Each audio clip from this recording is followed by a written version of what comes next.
wavuga ibitangaza Imana ikora, ntiyabisoza ntiyabona aho yandika. Reka tugushime Mwami Imana kw'isi urakomeye, mu biremwa byose ntajya ihwanye nawe. Ibyo udukorera birenze ubwenge bw'abantu, imirimo yawe Mwami irahebuje. Reka tugushime Mwami Imana kw'isi urakomeye, mu biremwa byose ntajya ihwanye nawe. Ibyo udukorera birenze ubwenge bw'abantu, imirimo yawe Mwami irahebuje.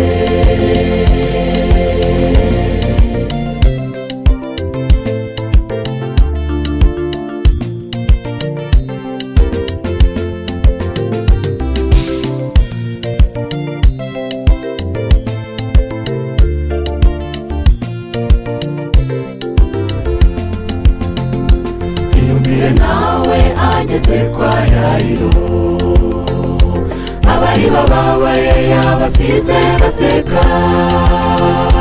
Umunezero wasimbuye umubabaro, umwana we yongera kuba muzima. Reka tugushime Mwami Imana kw'isi urakomeye, mu biremwa byose ntajya ihwanye nawe. Ibyo udukorera birenze ubwenge bw'abantu, imirimo yawe Mwami irahebuje. Reka tugushime Mwami Imana kw'isi urakomeye, mu biremwa byose ntajya ihwanye nawe. Ibyo udukorera birenze ubwenge bw'abantu, imirimo yawe Mwami irahebuje.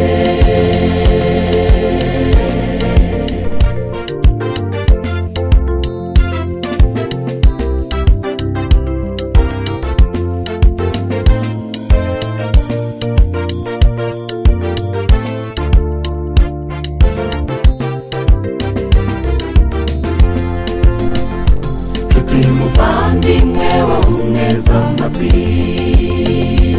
igisubizo cy'ibibazo byose. Tukamusenga utabaza Umwami Yesu, ibyakurenze byose arabishoboye.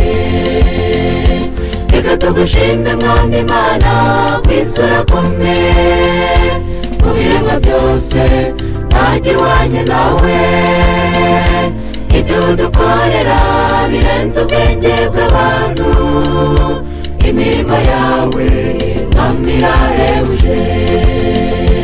Reka tugushime Mwami Imana kw'isi urakomeye, mu biremwa byose ntajya ihwanye nawe.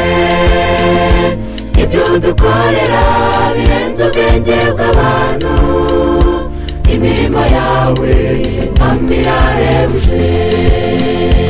Imirimo yawe Mwami irahebuje, imirimo yawe Mwami irahebuje. Reka tugushime Mwami Imana kw'isi urakomeye, mu biremwa byose ntajya ihwanye nawe. Ibyo udukorera birenze ubwenge bw'abantu, imirimo yawe Mwami irahebuje.